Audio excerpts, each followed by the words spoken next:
नमस्कार विद्यार्थियों, मैं संजय रोयल स्वागत करता हूं आपका इन स्पेशल ई क्लासेज में। अभी आज जो हम क्लास पढ़ेंगे वो कक्षा 10 विज्ञान हिंदी वर्ग का जो छठा अध्याय हम पढ़ रहे थे उसके संदर्भ में हम पढ़ेंगे, जिसमें हम पढ़ रहे हैं रासायनिक अभिक्रियाओं के प्रकार और रासायनिक अभिक्रियाओं से संबंधित कुछ सामान्य जानकारियां जो हैं वो। अब रासायनिक अभिक्रियाओं के अलग अलग प्रकार, कैसे अभिकारक अभिक्रिया करते हैं और किस प्रकार से वो उत्पाद बनाते हैं, उसके आधार पर उसके अलग अलग प्रकार जो है वो कल हमने पढ़े थे, जिसके आधार पर अभिक्रियाएं जो हैं वो संयोजन है, वियोजन है, विस्थापन, द्विविस्थापन अलग अलग प्रकार के होते हैं, उनके बारे में हमने पढ़ा था। इसके बाद कल हमने कुछ अन्य प्रकार अभिक्रियाओं के पढ़े थे, जिसमें तीव्र अभिक्रिया है, मंद अभिक्रिया है, या फिर अभिक्रिया की दिशा के आधार पर उत्क्रमणीय अनुत्क्रमणीय अभिक्रियाएं, या फिर अभिक्रिया अम्ल और क्षार की जो एक विशेष अभिक्रिया उदासीनीकरण अभिक्रिया होती है उसके बारे में हमने पढ़ा था। आज हम पढ़ेंगे एक महत्वपूर्ण अभिक्रिया ऑक्सीकरण अपचयन अभिक्रिया जो है उसके बारे में। अब यहाँ पर इस आधार पर देखें तो ऑक्सीकरण और अपचयन को हम अलग अलग पढ़ेंगे, लेकिन इसी टॉपिक के लास्ट में हम ये चीज देखेंगे कि ऑक्सीकरण और अपचयन अभिक्रियाएं साथ में होती हैं, लेकिन उस बिंदु पर हम बाद में आते हैं। पहले हम शुरुआत करते हैं सीधे ऑक्सीकरण अपचयन अभिक्रियाओं से। अब हम ऑक्सीकरण और अपचयन अभिक्रियाओं को जो परिभाषित करते हैं तो वो अलग अलग आधार पर इनको परिभाषित किया जाता है। अलग अलग समय पर इनकी परिभाषाएं जो हैं वो विकसित होती रही हैं या इनको परिभाषित किया जाता रहा है और उसके अलग अलग आधार रहे हैं। यहाँ पर हम कुल 5 आधार जो हैं ऑक्सीकरण और अपचयन को समझाने के लिए वो हम पढ़ेंगे। एक ऑक्सीजन के आधार पर, एक हाइड्रोजन के आधार पर, एक विद्युत धनी तत्व के आधार पर, एक विद्युत ऋणी तत्व के आधार पर और अंतिम जो है वो है इलेक्ट्रॉन्स के आधार पर। सबसे पहले हम शुरुआत करते हैं ऑक्सीजन के आधार पर किस प्रकार से परिभाषित किया जाता है ऑक्सीकरण या अपचयन को। अब इस आधार पर हम देखें तो पहले हम ऑक्सीकरण को लेकर चलते हैं। ऑक्सीजन के आधार पर ऑक्सीकरण अभिक्रिया जो है वो वह अभिक्रिया होती है जिसमें किसी पदार्थ के साथ कोई भी पदार्थ या अभिकारक जो अभिक्रिया करता है उस पदार्थ के साथ ऑक्सीजन का संयोग होता है या ऑक्सीजन का जुड़ाव होता है। तो ऑक्सीजन का संयोग होना क्या कहलाता है? ऑक्सीकरण अभिक्रिया, या वह रासायनिक अभिक्रिया जिसमें किसी पदार्थ के साथ में ऑक्सीजन का संयोग होता है या ऑक्सीजन का जुड़ाव होता है उसे हम ऑक्सीकरण अभिक्रिया कहते हैं।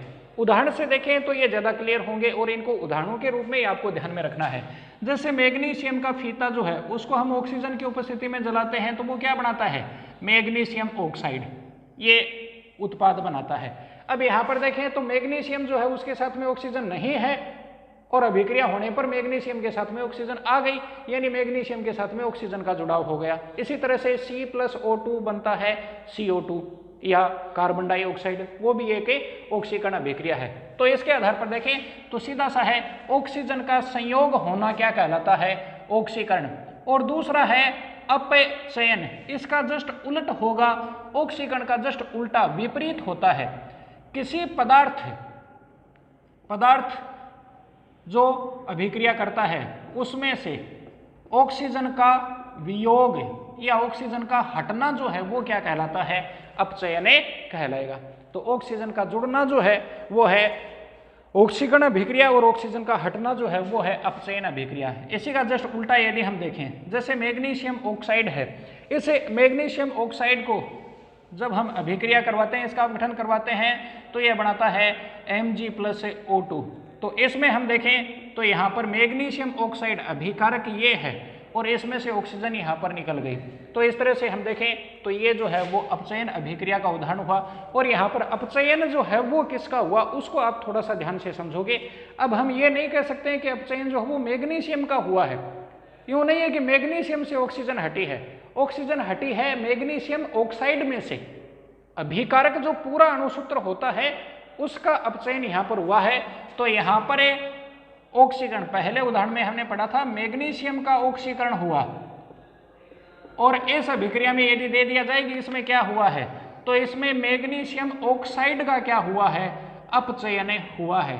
क्योंकि केवल मैग्नीशियम की बात करें तो केवल मैग्नीशियम में तो ऑक्सीजन है ही नहीं, ऑक्सीजन तो मैग्नीशियम ऑक्साइड में यानी MgO में है, उसमें से ऑक्सीजन हटी है, इसलिए इसको हम क्या कहेंगे? मैग्नीशियम ऑक्साइड का अपचयन यहाँ पर हुआ है।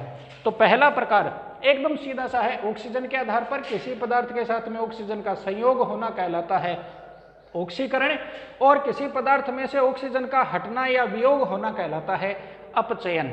यहां पर जैसे इसमें देखें तो मैग्नीशियम से ऑक्सीजन जुड़ी, इसलिए मैग्नीशियम का ऑक्सीकरण हुआ, और यहां पर मैग्नीशियम ऑक्साइड में से ऑक्सीजन हट गई और केवल मैग्नीशियम बच गया, इसलिए मैग्नीशियम ऑक्साइड का यहां पर क्या हुआ है, अपचयन हुआ है। अब इसे परिभाषित करने का एक दूसरा जो आधार है वो हम पढ़ते हैं। ऑक्सीकरण और अपचयन को हाइड्रोजन जो है उसके आधार पर भी परिभाषित किया जा सकता है। अब हाइड्रोजन के आधार पर इसकी जो परिभाषा है वो यूं मान लें, ऑक्सीजन से जस्ट उलट है। हाइड्रोजन के आधार पर यदि हम ऑक्सीकरण अभिक्रिया को परिभाषित करें तो वो परिभाषा जो है वो क्या हो जाएगी, किसी पदार्थ में से हाइड्रोजन का वियोग यानी हाइड्रोजन का हटना जो है वो क्या कहलाता है, ऑक्सीकरण कहलाता है।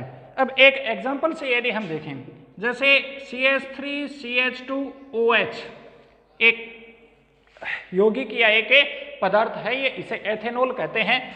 इस एथेनॉल को जब गर्म किया जाता है तो ये एथेनॉल जो है वो क्रिया करके बनाता है CH3CHO एल्डिहाइड, एसिटाल्डिहाइड ये बनाता है या एथेनॉल बनाता है, और साथ में हाइड्रोजन गैस जो है वो बाहर निकल जाती है। अब इसमें देखें तो हाइड्रोजन थे 3, 2, 5 और 1 6, और यहाँ पर इसमें हाइड्रोजन बच गए कितने, 3 और 1 4, यानी हाइड्रोजन इस पूरे में से 2 हाइड्रोजन हट गए। एक भी हाइड्रोजन हटे तो भी उसको हम क्या कहेंगे, ऑक्सीकरण। तो सीधा सा हो गया, पदार्थ में से हाइड्रोजन का वियोग या हाइड्रोजन का हटना जो है वो क्या कहलाती है, ऑक्सीकरण अभिक्रिया कहलाती है। इस अभिक्रिया में यदि हम देखें तो CH3CH2OH का क्या हुआ है, ऑक्सीकरण हुआ है हाइड्रोजन के आधार पर। ये चीज ध्यान में रखनी है। इसके बाद में बात करें हाइड्रोजन के आधार पर अपचयन की। ऑक्सीजन के आधार पर क्या था, पदार्थ में से ऑक्सीजन का वियोग, हाइड्रोजन के आधार पर उसका उल्टा, यानी पदार्थ में हाइड्रोजन का संयोग, ये क्या कहलाएगा, अपचयन। तो किसी पदार्थ में यदि हाइड्रोजन जुड़ती है या किसी पदार्थ के साथ में हाइड्रोजन का संयोग होता है तो उसे हम अपचयन अभिक्रिया कहेंगे। जैसे CH2 double bond CH2 ethane, इसका जब हम हाइड्रोजनीकरण करवाते हैं तो बनता है CH3 single bond CH, ethane बन जाता है। तो एथीन का हाइड्रोजनीकरण यहाँ पर हुआ, एथीन के साथ में हाइड्रोजन जुड़ गए, पहले इसमें हाइड्रोजन 4 थे, 2 जुड़ गए, अब हो गए 6। तो हाइड्रोजन का यहाँ पर संयोग हुआ किसके साथ में, CH2 डबल बॉन्ड CH2 के साथ में, तो CH2 का यहाँ पर अपचयन हुआ है। तो ये अपचयन अभिक्रिया का उदाहरण यहाँ पर हो गया। तो इस आधार पर देखें तो समझ में आ गया होगा, एकदम आसान सा ही है ऑक्सीकरण अपचयन की परिभाषा। ऑक्सीजन के आधार पर ऑक्सीजन का जुड़ना ऑक्सीकरण, ऑक्सीजन का हटना अपचयन, और हाइड्रोजन के आधार पर उल्टा, ऑक्सीजन का यदि जुड़ना ऑक्सीकरण है तो हाइड्रोजन का हटना है वो ऑक्सीकरण होगा। और अपचयन में देखें तो ऑक्सीजन का हटना यदि अपचयन है तो हाइड्रोजन का जुड़ना जो है वो क्या कहलाएगा, अपचयन यहाँ पर कहलाएगा। तो ये 2 आधार जो हो गए ऑक्सीकरण और अपचयन के, वो हमने पढ़े। इसके बाद में अगला जो आधार है वो हम पढ़ते हैं ऑक्सीकरण और अपचयन अभिक्रिया को स्पष्ट करने के लिए। और अगला जो आधार हम पढ़ते हैं वो आधार है विद्युत ऋणी तत्व के आधार पर। तो तीसरा आधार जो है वो हम पढ़ेंगे विद्युत ऋणी तत्व के आधार पर। अब पहले मैं इनको बोर्ड पर नोट कर लेता हूं ताकि वीडियो जो है वो ज्यादा लंबा नहीं खींचे, फिर इसको हम डिस्क्राइब कर देंगे। तो अब हम देखते हैं ऑक्सीकरण और अपचयन को परिभाषित करने का तीसरा आधार, विद्युत ऋणी तत्व के आधार पर किस प्रकार से ऑक्सीकरण या अपचयन को परिभाषित किया जाए। कुछ ऐसी अभिक्रियाएं होती हैं जिसमें हाइड्रोजन या ऑक्सीजन जो है वो भाग ही नहीं लेते हैं। तो ऐसी स्थिति में हम हाइड्रोजन या ऑक्सीजन के आधार पर, केवल हाइड्रोजन ऑक्सीजन के आधार पर जो 2 परिभाषाएं पढ़ी हैं उस आधार पर हम ऑक्सीकरण और अपचयन को स्पष्ट नहीं कर सकते हैं। इसलिए हम तीसरा आधार जो है इसका वो पढ़ते हैं विद्युत ऋणी तत्व के आधार पर। अब विद्युत ऋणी तत्व और विद्युत धनी तत्व जो हैं इसको हम समझें या इस आधार को हम समझें उससे पहले आपको ध्यान में रखना है कि ऑक्सीजन और हाइड्रोजन के आधार पर जो हमने परिभाषाएं पढ़ी हैं उसमें हम ध्यान में रखें कि ऑक्सीजन जो है वो खुद एक विद्युत ऋणी तत्व है, विद्युत ऋणी तत्व वो होते हैं जो सामान्यतः इलेक्ट्रॉन को ग्रहण करते हैं और ऋणायन बनाते हैं, ऐसे तत्वों को विद्युत ऋणी तत्व कहलाता है। सामान्यतः इनके अष्टक में इलेक्ट्रॉन की कमी होती है, इसलिए वो इलेक्ट्रॉन को आकर्षित करते हैं। तो इलेक्ट्रॉन को आकर्षित करने वाले तत्व विद्युत ऋणी तत्व होते हैं और इलेक्ट्रॉन प्रदान करने वाले तत्व जो है वो विद्युत धनी तत्व होते हैं। तो कई सारे विद्युत धनी तत्व है, जैसे मैग्नीशियम, आयरन, एल्यूमिनियम वगैरह हैं। हाइड्रोजन भी एक विद्युत धनी तत्व है, उसी की तरह से काम करता है।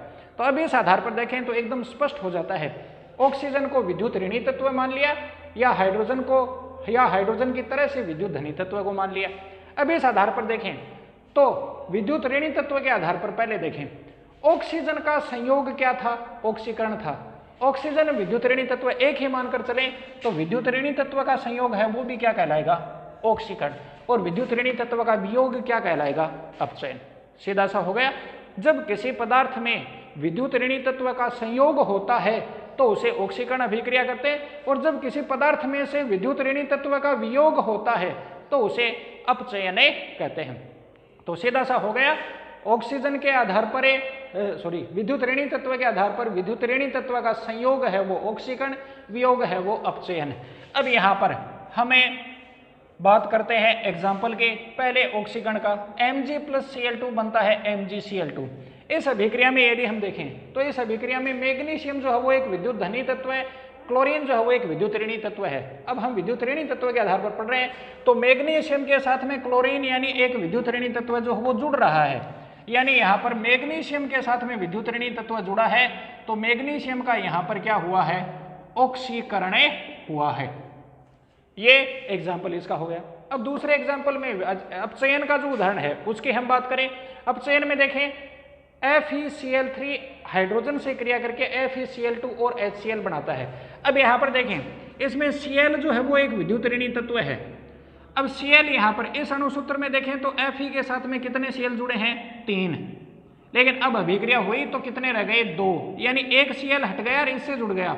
अब जुड़ा किससे वो तो अलग बात है, इससे हटा तो है ही, तो इससे विद्युत ऋणी तत्व का वियोग हुआ है, यानी इस आधार पर हम कह सकते हैं कि FeCl3 का यहाँ पर क्या हुआ है? अपचयन हुआ है। तो विद्युत ऋणी तत्व का हटना अपचयन, विद्युत धनी तत्व का इससे जुड़ना वो क्या हो गया? ऑक्सीकरण। अब बात करें विद्युत धनी तत्व के आधार पर। विद्युत धनी तत्व जो है वो हाइड्रोजन की तरह से व्यवहार करते हैं। अब उस आधार पर देखें तो सीधा सा हो गया, हाइड्रोजन का हटना क्या था? ऑक्सीकरण। और हाइड्रोजन का जुड़ना क्या था? अपचयन। अब हाइड्रोजन को हम विद्युत धनी तत्व मानकर चलें तो सीधा सा हो गया, विद्युत धनी तत्व का वियोग होना तो है ऑक्सीकरण, और विद्युत धनी तत्व का संयोग होना जो है वो क्या कहलाता है? अपचयन कहलाता है। इसके भी उदाहरण यदि हम देखें, जैसे पोटेशियम आयोडाइड Ki, इसमें पोटेशियम जो है वो एक विद्युत धनी तत्व की तरह से काम कर रहा है, और इसमें मैग्नीशियम विद्युत धनी तत्व की तरह से काम कर रहा है। पोटेशियम आयोडाइड में अभिक्रिया हुई तो उसमें क्या हुआ कि इस Ki में से K जो एक विद्युत धनी तत्व है वो इससे हट गया, इससे जुड़ गया। जुड़ा किससे वो हम बाद में बात करते हैं, वो यहाँ पर इस परिभाषा के आधार पर महत्वपूर्ण है, इससे हटा जरूर है, ये कह सकते हैं। तो Ki में से यानी पोटेशियम आयोडाइड में से K जो है वो हट गया, और K विद्युत धनी तत्व है, पोटेशियम विद्युत धनी तत्व है, विद्युत धनी तत्व का वियोग जो है वो क्या कहलाता है? ऑक्सीकरण। तो यहाँ पर Ki जो है पोटेशियम आयोडाइड जो है उसका ऑक्सीकरण हुआ है, ये हमें समझ सकते हैं इससे। इसके बाद में अपचयन का उदाहरण, विद्युत धनी तत्व का संयोग। किसी पदार्थ के साथ में यदि विद्युत धनी तत्व जुड़ता है तो वो क्या कहलाता है? अपचयन कहलाता है। अब यहाँ पर ये जो है वो एक विद्युत धनी तत्व है, क्लोरीन के साथ में ये विद्युत धनी तत्व जुड़ रहा है, तो इसका मतलब क्लोरीन के साथ में विद्युत धनी तत्व का संयोग हो रहा है। इसका मतलब यहाँ पर Cl2 जो है उसका क्या हुआ है? अपचयन हुआ है। ठीक है। अब यहाँ पर ज्यादा कंफ्यूज वगैरह नहीं हो, हम रेडॉक्स अभिक्रियाएं पढ़ेंगे तो उससे ये सारी चीजें क्लियर हो जाएंगी। जैसे देखें, ये विद्युत धनी तत्व के आधार पर ऑक्सीकरण का उदाहरण था, ऋणी तत्व के आधार पर ये विद्युत धनी तत्व के आधार पर अपचयन का उदाहरण हो गया। बात तो सेम ही है, हम इसको मानकर चलें तो विद्युत धनी तत्व है, ये विद्युत ऋणी तत्व है, तो इसके साथ में तो विद्युत धनी तत्व जुड़ रहा है, इसलिए इसका तो क्या हो रहा है? अपचयन। लेकिन इसके साथ में तो विद्युत ऋणी तत्व जुड़ रहा है, इसलिए इसका क्या हो रहा है? ऑक्सीकरण। तो इस अभिक्रिया में ऑक्सीकरण अपचयन दोनों हो रहे हैं, यहाँ पर भी देख सकते हैं, इससे क्लोरीन जो है वो हटा है, इसलिए इसका तो अपचयन हुआ, लेकिन क्लोरीन जो इससे हटा वो इससे जुड़ा भी तो है, तो इसका ऑक्सीकरण भी हुआ है। तो इस अभिक्रिया में ऑक्सीकरण भी हुआ है, इसका अपचयन भी हुआ है। इन सारी चीजों को हम बाद में पढ़ेंगे। ऐसी अभिक्रियाओं में ऑक्सीकरण और अपचयन साथ साथ होते हैं और इनको हम रेडॉक्स अभिक्रिया कहते हैं, वो जस्ट आगे आएगा। लेकिन हम पहले रेडॉक्स अभिक्रिया को पढ़ें, उससे पहले ऑक्सीकरण और अपचयन को परिभाषित करने का एक जो तीसरा आधार है उसकी हम और बात करते हैं। तीसरा आधार जो है वो है पांचवा आधार जो है उसकी हम बात करेंगे। पांचवा जो आधार है ऑक्सीकरण और अपचयन को स्पष्ट करने का या परिभाषित करने का, वो है इलेक्ट्रॉन के आधार पर। तो इलेक्ट्रॉन जो है उनके आधार पर भी ऑक्सीकरण और अपचयन जो है उनको स्पष्ट किया जा सकता है। अब इस आधार पर यदि हम देखें तो पहले बात करते हैं ऑक्सीकरण की। इलेक्ट्रॉन के आधार पर ऑक्सीकरण क्या होगा? तो ऑक्सीकरण का एक दूसरा नाम जो है, उससे ये चीज जो है वो आसानी से समझ में आ जाएगी। ऑक्सीकरण अभिक्रिया को वि इलेक्ट्रॉनीकरण भी कहते हैं और अपचयन अभिक्रिया को इलेक्ट्रॉनीकरण भी कहते हैं। अब वि इलेक्ट्रॉनीकरण यानी वियोजित होना किसका? इलेक्ट्रॉन का, इलेक्ट्रॉन का हटना। तो इस आधार पर यदि हम देखें तो सीधा सा है, इलेक्ट्रॉन का हटना या इलेक्ट्रॉन का अलग होना किसी भी पदार्थ में से, किसी अणु में से, आयन में से, ये जो अभिक्रिया होगी तो उसका मतलब वहां पर क्या होगा? ऑक्सीकरण होगा। तो जब किसी पदार्थ में से, अणु में से, आयन में से या परमाणु में से इलेक्ट्रॉन हटता है या इलेक्ट्रॉन निकलता है तो उसे हम क्या कहते हैं? ऑक्सीकरण अभिक्रिया या वि इलेक्ट्रॉनीकरण अभिक्रिया कहते हैं। जैसे एक एग्जांपल से यदि हम देखें तो ये ज्यादा क्लियर हो जाएगा। जैसे मैग्नीशियम का एक उदासीन परमाणु होता है, ये अभिक्रिया करके क्या बनाता है? Mg2+। सोडियम का उदासीन परमाणु है वो इलेक्ट्रॉन त्याग देता है और इलेक्ट्रॉन त्याग कर क्या बनाता है? सोडियम धनायन। इसी तरह से आयरन की Fe2+ अवस्था है वो इलेक्ट्रॉन को त्यागती है तो क्या बनाती है? Fe3+ अवस्था। तो इन सब में देखा जाए तो इलेक्ट्रॉन जो है वो निकले हैं, इसमें भी इलेक्ट्रॉन निकला, इसमें भी इलेक्ट्रॉन निकला। ये इलेक्ट्रॉन का निकलना जो है वो क्या कहलाती है? ऑक्सीकरण अभिक्रिया ये कहलाएगी। इसी तरह से यदि हम देखें, जैसे क्लोराइड आयन होता है, ये क्लोराइड आयन भी इलेक्ट्रॉन को त्यागता है और इलेक्ट्रॉन को त्याग कर उदासीन परमाणु बना लेता है। दो आयन हो तो क्लोरीन बना लेगा। ये सारे जो हैं वो ऑक्सीकरण के उदाहरण हैं। अब इनमें देखें तो इसने इलेक्ट्रॉन का त्याग किया, इसमें इसने इलेक्ट्रॉन का त्याग किया, ये इलेक्ट्रॉन का त्याग कर रहा है, ये भी इलेक्ट्रॉन का त्याग कर रहा है। तो इस तरह से ये इलेक्ट्रॉनों का त्याग करते हैं। तो इलेक्ट्रॉन का त्याग करना, जब क्या त्याग करना क्या कहलाता है? ऑक्सीकरण। तो परिभाषा सीधी सी बन जाएगी, जब कोई उदासीन परमाणु, आयन या अणु इलेक्ट्रॉन का त्याग करता है तो उसे हम क्या कहते हैं? ऑक्सीकरण अभिक्रिया कहते हैं। अब यहां पर इस मैग्नीशियम का, यहाँ इस सोडियम का, यहाँ Fe2+ का, यहाँ Cl- का, इनका क्या हुआ है? ऑक्सीकरण हुआ है। अब ऑक्सीकरण होने पर होगा क्या? जैसे किसी अणु का, पदार्थ का ऑक्सीकरण होगा तो ऑक्सीकरण होने पर संभावना यह बढ़ती है कि ऑक्सीकरण होने पर यदि कोई परमाणु जो है वो उदासीन है तो वो क्या बना लेता है? धनायन। जैसे ये उदासीन परमाणु था, इस पर कोई आवेश नहीं था, 0 आवेश था, इस पर 2 आवेश आ गए, इस पर 0 आवेश था, इस पर एक धनावेश आ गया, तो उदासीन परमाणु धनायन बनाता है। या फिर पहले से ही वो धनायन है, जैसे ये Fe2+, इस पर 2 धनावेश पहले से हैं, तो उसका धनावेश जब वो इलेक्ट्रॉन त्याग देगा तो धनायन जब इलेक्ट्रॉन त्यागेगा तो उसका जो धनावेश है वो बढ़ जाएगा, यानी इस पर पॉजिटिव चार्ज, धनावेश धन आवेश जो है वो कितना था? 2, इस पर कितना हो गया? 3। तो इलेक्ट्रॉन निकलने के कारण से या तो धनावेश बनता है या पहले से धनावेश है तो उस पर धनावेश में वृद्धि होती है। या फिर यदि वो ऋणायन है तो उस ऋणायन का आवेश जो है वो क्या होता है? घटता है। यानी ये इस पर एक आवेश था, अब क्या आवेश क्या हो गया? 0। तो ये ऋणायन है वो, उसका ऋणावेश घटता है, या यूं कह सकते हैं कि ऋणायन जो है वो उदासीन परमाणु में बदल जाता है। तो ऑक्सीकरण के फलस्वरूप उदासीन परमाणु धनायन बनाता है, या फिर पहले से धनायन है तो उसके धनावेश में वृद्धि हो जाती है, या फिर यदि वो ऋणायन है तो वो उदासीन परमाणु में रूपांतरित हो जाता है या फिर बदल जाता है। अब ये तो है ऑक्सीकरण। अब हम अपचयन पढ़ेंगे इलेक्ट्रॉन के आधार पर। इसका जस्ट उल्टा होगा। अपचयन जो है उसको हम इलेक्ट्रॉनीकरण भी कह सकते हैं, और अपचयन की जो अभिक्रिया है उसमें इलेक्ट्रॉन का जुड़ना जो है वो होगा। तो ऐसी कोई रासायनिक अभिक्रिया जिसमें किसी उदासीन परमाणु के साथ में या फिर किसी आयन के साथ में या फिर किसी अणु वगैरह के साथ में इलेक्ट्रॉन जुड़ता है तो उसे हम अपचयन अभिक्रिया कहते हैं। तो अपचयन अभिक्रिया का मतलब हो गया इलेक्ट्रॉन का जुड़ना। अब इसके भी यदि हम एग्जाम्पल देखें, जैसे एक उदासीन परमाणु है क्लोरीन का, ये क्लोरीन का उदासीन परमाणु है, ये इलेक्ट्रॉन को ग्रहण करता है, इलेक्ट्रॉन का जुड़ना या इलेक्ट्रॉन का ग्रहण करना। जब ये इलेक्ट्रॉन को ग्रहण करेगा तो ये क्या बना लेगा, क्लोरीन का उदासीन परमाणु है वो बना लेगा क्लोरीन का ऋणायन यानी क्लोराइड आयन, ये बना लेता है। या फिर मैग्नीज ऑक्साइड MnO2 माइनस, ये इलेक्ट्रॉन ग्रहण करता है तो ये बना लेता है MnO4 माइनस, तो MnO4 माइनस है वो MnO4 2 माइनस में बदल गया। या फिर यहाँ पर सोडियम धनावेश की बात करें, वो इलेक्ट्रॉन लेता है तो वो बना लेता है Na उदासीन।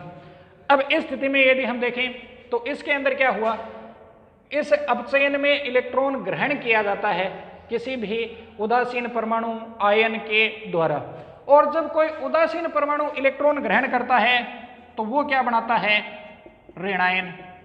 और यदि पहले से वो ऋणायन है, पहले से वो ऋणायन ही है, जैसे ये इस पर एक ऋणावेश है, इसने इलेक्ट्रॉन लिया तो इसके ऊपर ऋणावेश जो है उसमें क्या हो जाती है, वृद्धि। तो ऋणावेश में वृद्धि, या तो ऋणायन का निर्माण होता है अपचयन के फलस्वरूप, या ऋणावेश में वृद्धि होती है, या फिर यदि वो पहले से ऋणायन नहीं वो धनायन है तो वो क्या बना लेता है, उदासीन परमाणु। जैसे ये यहाँ पर धनायन था, ये उदासीन परमाणु में बदल गया।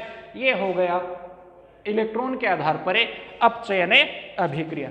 अब इसके बाद में हम ऑक्सीकरण और अपचयन को एक साथ समराइज करें, एक साथ यदि हम इन सारी परिभाषाओं को एक साथ मिलाकर देखें तो सीधी सी चीज यहां पर यह बन गई कि ऑक्सीकरण और अपचयन जो है वो क्या होंगे। ऑक्सीकरण और अपचयन, ऑक्सीजन के आधार पर था ऑक्सीजन का संयोग, इसका अपचयन में ऑक्सीजन का वियोग। हाइड्रोजन के आधार पर उल्टा, हाइड्रोजन का वियोग है ऑक्सीकरण, हाइड्रोजन का संयोग है अपचयन। या फिर ऑक्सीजन की तरह से होता है विद्युत ऋणी तत्व, विद्युत ऋणी तत्व का संयोग ऑक्सीकरण, विद्युत ऋणी तत्व का वियोग अपचयन।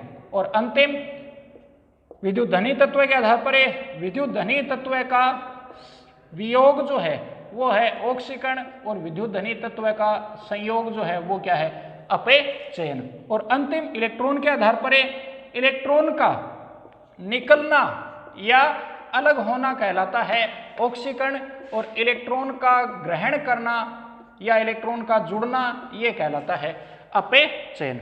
तो ये सारी परिभाषाएं वगैरह जो है वो इस आधार पर हमने पढ़ी।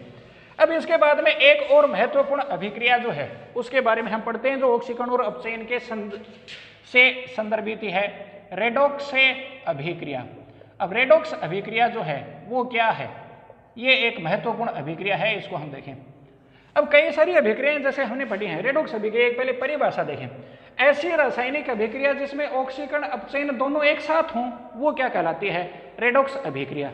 यानी ऐसी अभिक्रिया जिसमें एक पदार्थ या एक अभिकारक जो है उसका तो होता है ऑक्सीकरण, और दूसरे पदार्थ या दूसरे अभिकारक का, दूसरे पदार्थ का क्या होता है, अपचयन। ऐसी अभिक्रिया रेडॉक्स अभिक्रिया कहलाती है। इसके एग्जाम्पल हम कई सारे दे सकते हैं, जैसे क्यूप्रिक ऑक्साइड है वो हाइड्रोजन से क्रिया करके ये बनाता है Cu+H2O। अब ऑक्सीजन के आधार पर देखें, इसमें से ऑक्सीजन निकल गई और इसके साथ में जुड़ गई तो ये उत्पाद बने हैं। ऑक्सीजन का निकलना क्या था, अपचयन, और ऑक्सीजन का जुड़ना, ये देखें इससे ऑक्सीजन जुड़ी है तो ये क्या हो गया, ऑक्सीकरण। तो इस अभिक्रिया में H2 का तो हुआ है ऑक्सीकरण, और इसमें से ऑक्सीजन निकली है, इसका क्या हुआ है, अपचयन। तो एक पदार्थ का अपचयन और एक पदार्थ का ऑक्सीकरण हो रहा है, इसलिए ये क्या है, एक रेडॉक्स अभिक्रिया हो गई। अब जो एग्जाम्पल अपने बुक में दे रखे हैं उनको हम यहाँ पर समझेंगे। इनको इसी तरह से समझाना होता है। जैसे एक एग्जाम्पल ये है Zn प्लस CuSO4, इसको हम स्पष्ट करें, बदलता है, ये अभिकारक बनाता है, तो वो क्या बनते हैं, ZnSO4 प्लस Cu। अब यहाँ पर इसको हम समझ सकते हैं SO4 के आधार पर। ये एक अणु जो है उसमें Cu जो है वो एक विद्युत धनी तत्व है, ये एक विद्युत ऋणी तत्व है, तो हम इसको समझा सकते हैं विद्युत ऋणी तत्व के संयोजन या वियोजन के आधार पर। ये SO4 इसमें से हट रहा है और इसके साथ में जुड़ रहा है, तो Zn जो है उसके साथ में पहले विद्युत ऋणी तत्व जुड़ा हुआ नहीं था, अब विद्युत ऋणी तत्व जुड़ गया और इसमें से ये विद्युत ऋणी तत्व CuSO4 जो है वो क्या हो गया, हट गया। विद्युत ऋणी तत्व का वियोग क्या कहलाता है, अपचयन, और विद्युत ऋणी तत्व का संयोग जो है वो क्या कहलाता है, ऑक्सीकरण। तो इसमें Zn जो है उसका तो ऑक्सीकरण हुआ है और CuSO4 जो है उसका क्या हुआ है, अपचयन हुआ है। किसके आधार पर, विद्युत ऋणी तत्व के आधार पर हम ये बातें कह सकते हैं।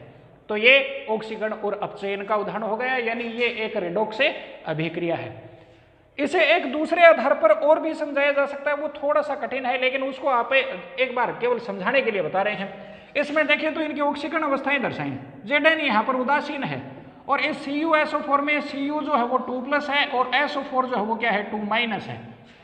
अब ये आगे बढ़े तो बने, देखे क्या, इसमें Zn जो है वो क्या है, 2+, क्योंकि ये 2- से जुड़ा ना इसलिए, और SO4 जो है वो क्या है, 2-, और ये Cu जो है वो क्या है, उदासीन। ये यौगिक अवस्था में है तो आयन यानी 2+ अवस्था में है, और मुक्त अवस्था में हो गया तो उदासीन अवस्था में आ गया। अब यहाँ पर हम धनावेश के आधार पर बात करते हैं। इसमें देखें तो Zn जो है, उस Zn पर उदासीन परमाणु है Zn, और वह अब किस में बदल गया, धनायन में बदल गया। अब एक उदासीन परमाणु धनायन में कब बदलता है, जब वो इलेक्ट्रॉन का त्याग करता है, यानी ये इलेक्ट्रॉन का क्या कर रहा है, त्याग, विइलेक्ट्रॉनीकरण यानी ऑक्सीकरण। तो यहाँ पर Zn का क्या हुआ है, ऑक्सीकरण हुआ है। देखें यही है इलेक्ट्रॉन के आधार पर, तो यूं कह सकते हैं कि इसने इलेक्ट्रॉन का त्याग किया है, या फिर इसके आधार पर था कि इसमें विद्युत ऋणी तत्व का संयोग हुआ है, दोनों ही आधार पर है तो ऑक्सीकरण ही। या इसमें देखें कॉपर जो है वो 2+ से किस में बदल रहा है, वो उदासीन में।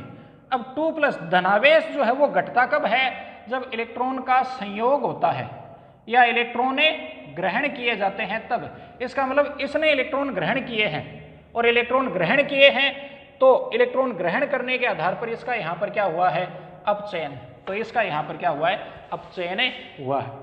तो इसका तो हुआ है अपचयन, इसका हुआ है ऑक्सीकरण। चाहे किसी भी आधार पर हम स्पष्ट करें, दोनों हो इस अभिक्रिया में एक साथ रहे हैं, इसलिए ये एक रेडॉक्स अभिक्रिया है। अब इनको रेडॉक्स अभिक्रिया क्यों कहते हैं उसको देखें।